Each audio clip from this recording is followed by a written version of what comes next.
기도합니다. 아멘. 오늘 본문인 시 51편의 배경은 표지어에 나온 대로 이 사무엘하 11장과 또 12장에 기록된 다윗이 밧세바와 동침한 이후에 하나님께서 나단 선지자를 보내셔서 책망하시고 또 다윗이 회개한 사건을 바탕으로 하고 있습니다. 1절 말씀을 보면 하나님이여 주의 인자를 따라 내게 은혜를 베푸시며 주의 많은 긍휼을 따라 내 죄악을 지워주소서라며 시를 시작합니다. 여기서 인자와 긍휼은 해야 할 의무도 없고 또 보상을 기대할 수 없음에도 불구하고 베푸는 호의를 의미합니다. 하나님의 공의에 근거했을 때 자신의 죄가 결코 용서받을 수 없을 거라는 것이지만 하나님의 자비로우심과 또 사랑의 기초에서 용서를 구할 때 하나님께서 용서해 주시고 자신의 긍휼히 여겨주실 걸 믿고 지금 하나님께 간구하고 있는 겁니다. 3절에서 무릇 나는 내 죄가를 아오니 내 죄가 항상 내 앞에 있나이다 라고 고백을 합니다. 이 말은 내 죄를 지금 인정한다라는 의미입니다. 나단 선지자가 다윗의 죄를 지적했을 때 다윗은 이렇게 이야기했습니다. 내가 여호와께 범죄하였노라. 선지자 나단의 어떠한 책망에 자신은 죄를 짓지 않았다고 부정한 것이 아니라 솔직하게 인정했다라는 거죠. 이 다윗의 고백을 통해서 우리가 알 수 있는 건 진정한 회개의 출발점은 바로 자신이 죄인임을 아는 것과 그 범죄한 사실에 대해서 인정하는 겁니다. 왜냐하면 자신이 죄인임을 알지 못하고 또 인정하지 않으면 결코 죄를 고백할 수 없기 때문입니다. 4절 말씀을 보면 죄를 범한 대상에 대해서 이야기하죠. 내가 주께만 범죄하여 주의 목전에서 악을 행하였다. 근데 이 본문의 말씀을 세번역 성경으로 보면 주님께만, 오직 주님께만 나는 죄를 지었습니다 라고 번역을 해놓았습니다. 죄를 지은 대상이 하나님이라는 사실을 지금 강조하고 있는 거죠. 사실 우리가 다 아는 것처럼 다윗이 죄를 지은 대상은 하나님이 아니라 사람, 더 정확히 말하면 우리아와 밧세바입니다. 다윗은 우리아의 아내와 동침한 이후에 이 사실을 은폐하고자 우리아를 죽게 만들었고 우리아가 죽은 이후에 밧세바를 아내로 취했습니다. 그런데 다윗은 지금 오직 하나님께만 죄를 지었다라고 말을 합니다. 이 말은 하나님께 죄를 지었든 사람에게 죄를 지었든 모든 죄의 궁극적으로 가는 이 방향은 하나님께 죄를 짓는 거라고 말을 하고자 오직 주께만 죄를 지었다라고 지금 표현을 하고 있는 겁니다. 하나님께서 계명을 주실 때에 하나님과 관련된 것만 계명을 주신 게 아니었습니다. 사람에 관한 계명을 함께 주셨죠. 또 하나님은 사람에 대한 행위를 하나님께 하는 행위라고 여겼습니다. 그래서 잠언 14장 31절 말씀을 보면 가난한 사람을 학대하는 자는 그를 지으신 이를 멸시하는 자요 궁핍한 사람을 불쌍히 여기는 자는 주를 공경하는 자니라 라고 기록하고 있습니다. 또 마태복음 25장 40절에서 예수님은 지극히 작은 자 하나에게 한 것이 곧 내게 한 것이니라 라고 말씀하십니다. 성경은 하나님께 대한 행위와 사람에 대한 행위를 다르게 보지 않았습니다. 하나님 주신 이 계명을 바탕으로 다윗은 자신의 죄가 겉으로는 사람을 향해 지은 죄라는 사실을 분명하게 알고 있었지만 궁극적으로 오직 주께만 범했다라고 지금 이야기하고 있는 겁니다. 요셉 역시 보디발의 아내가 유혹을 했을 때 하나님께 대한 범죄라고 생각했기 때문에 그 죄의 유혹에서 벗어날 수 있었던 거죠. 다윗은 주께서 말씀하실 때에 의로우시다 하고 주께서 심판하실 때에 순전하다 하리이다 라고 말을 합니다. 순전하시다라는 말의 원래의 뜻은 청결하다, 깨끗하다라는 의미입니다. 그런데 본문에서는 의롭다고 판단하다라는 그 뜻으로 의미가 전달되죠. 즉 다윗은 하나님께서 자신에 대해서 어떠한 말씀을 하시든지 어떠한 판단을 내리시든지 하나님의 정당함을 인정할 수밖에 없다라는 겁니다. 더 나아가서 하나님 내리신 어떠한 심판도 받아들이겠다라는 것을 강조하죠. 사무엘하 12장 말씀을 보면 다윗은 범죄에 대한 결과 하나님으로부터 세 가지 형벌을 받게 됩니다. 집안에서 칼범이 떠나지 않을 것과 대낮에 다른 사람이 자신의 아내들과 동침하는 것과 또 밧세바 사이에서 낳은 아들은 죽게 될 거라는 이 세 가지 형벌을 받습니다. 그런데 다윗은 이때 하나님의 심판을 받을 때도 받은 이후에도 하나님의 공의로우심과 정당함을 인정하면서 하나님을 원망하지 않는 모습을 보여줍니다. 5절을 보면 다윗은 자신이 죄악 중에서 출생했고 어머니가 죄 중에서 잉태했다는 고백을 통해 죄악의 유혹을 받을 수밖에 없는 어떤 인간의 한계를 이야기하고 있습니다. 그러면서 하나님께서 원하시는 게 무엇인지를 이야기합니다. 주께서는 중심이 진실함을 원하시오니 내가 지혜를 은밀히 가르치리이다. 중심은 마음 깊은 곳을 의미합니다. 즉 생각과 행동이 다른 위선적인 모습이 아니라 이 깊은 내면에서 나오는 진실한 모습, 거짓되지 않은 모습, 순종하는 삶을 기뻐하신다라는 겁니다. 이러한 모습을 갖추기 위해서는 하나님으로부터 지혜를 배워야 한다고 지금 이야기합니다. 성경은 지혜의 근본이 하나님을 알고 경외하는 거라고 말을 합니다. 여기에서도 죄를 미워하시고 하나님의 성품에 대해 바르게 알고 또 하나님을 경외하기 위해 가져야 할 행동과 그 마음가짐을 바로 지혜로 표현을 하고 있습니다. 지금까지 다윗은 자신의 죄가를 철저히 깨닫고 시인을 합니다. 이제 7절부터 9절까지의 말씀은 앞에 1절과 2절 말씀처럼 다시 용서를 구하는 기도를 하고 있습니다. 7절을 보면 우슬초로 나를 정결하게 하소서 내가 정하리이다. 나의 죄를 씻어주소서 내가 눈보다 희리이다 라고 기도합니다.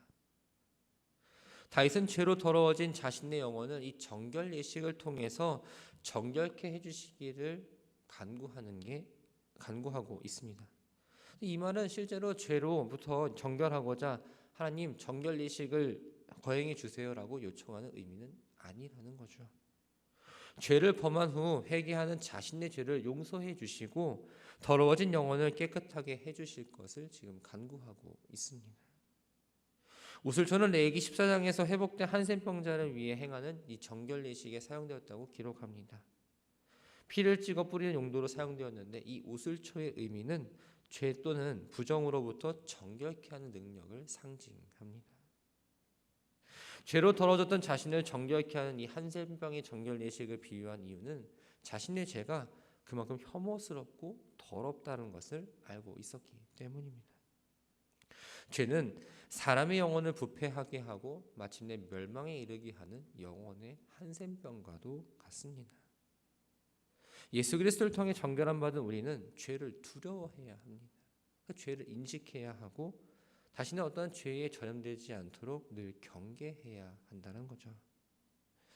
8절을 보면 내가 즐겁고 기쁜 소리를 들려주시사 주께서 꺾으신 뼈들도 즐거워하게 하소서라고 간구를 합니다.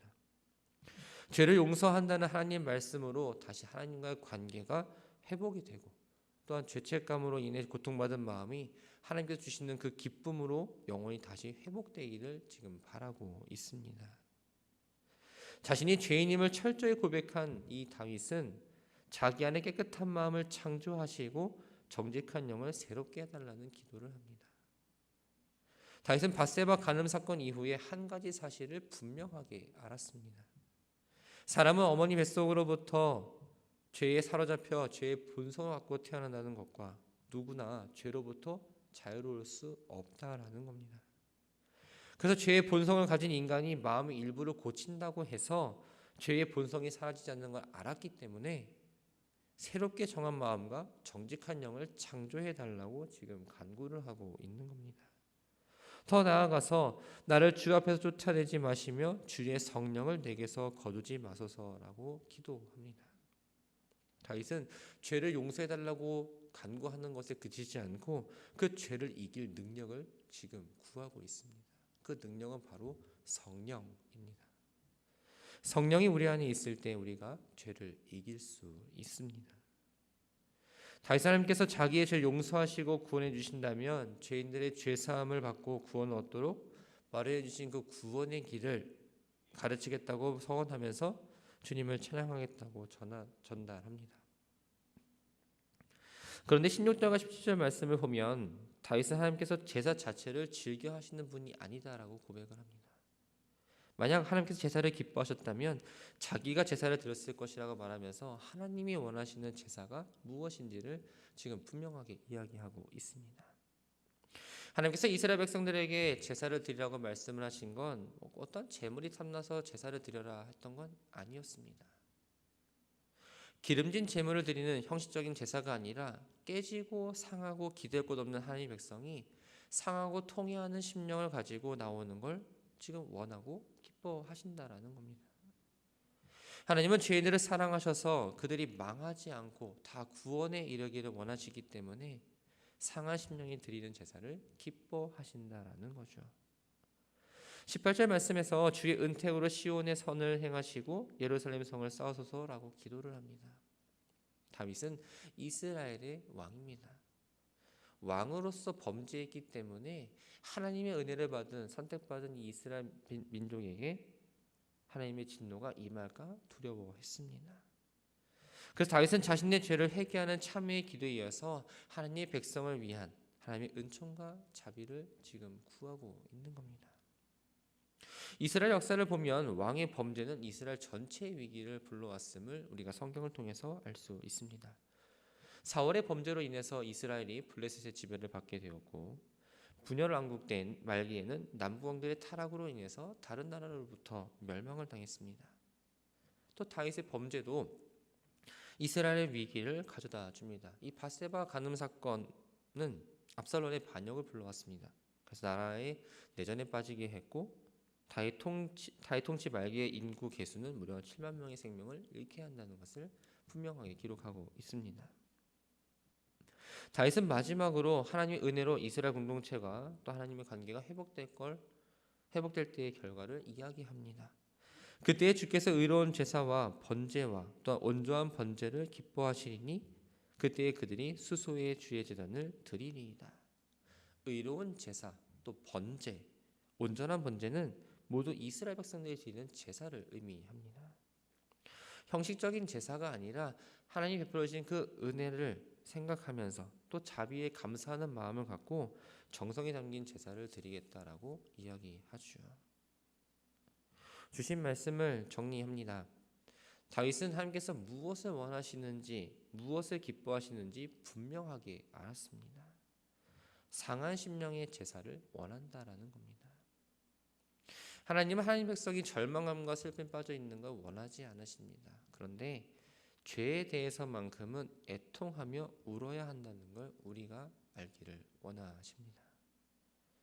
사랑하는 성도 여러분, 우리가 죄에 대해서 어떠한 반응을 보입니까? 누군가에 해를 가하거나 누군가 피해를 줄 때만 죄라고 생각하지는 않습니까? 죄인 걸 알면서도 짓고 있는 건 아닌지, 아니면 부재 중에 지은 이 죄에 대해서 너무 무감각하게 있진 않은지 한번 생각해 봐야 합니다. 우리 안에는 죄에 대해서 애통하는 마음이 있어야 됩니다. 가장 큰 죄는 내가 하나님과 멀리 떨어져 있는 것, 그것부터 죄의 시작입니다. 애통하는 마음 없이 기도하는 건 회개하고 기도하는 건 외식이며 뭔가 다른 사람에게 보여지고자 하는 행위일 뿐이라는 겁니다.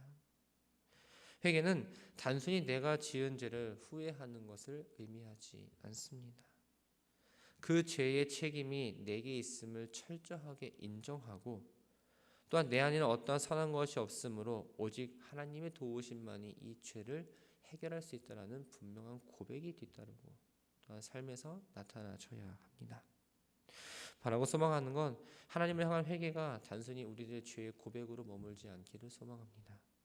죄에 대해서 민감하게 생각하고 또한 말씀에 비춰봤을 때에 뭔가 따갑고 뭔가 마음이 아프고 했던 것들은 다 내가 갖고 있는 어떠한 죄된 것들을 기억하게 하는 것임을 깨닫고 또 하나님의 긍휼과 인자하심을 벗삼아 하나님 앞에 애통한 마음을 갖고 나아가서 그 죄에 대해서 분명한 용서를 받고 또한 삶에서 그 죄에 대해서 멀어지는 분명히 하나님께서 보기 원하시고 하나님의 말씀 가운데에 살기를 다짐하며 나아가는 오늘의 삶이 되기를 주님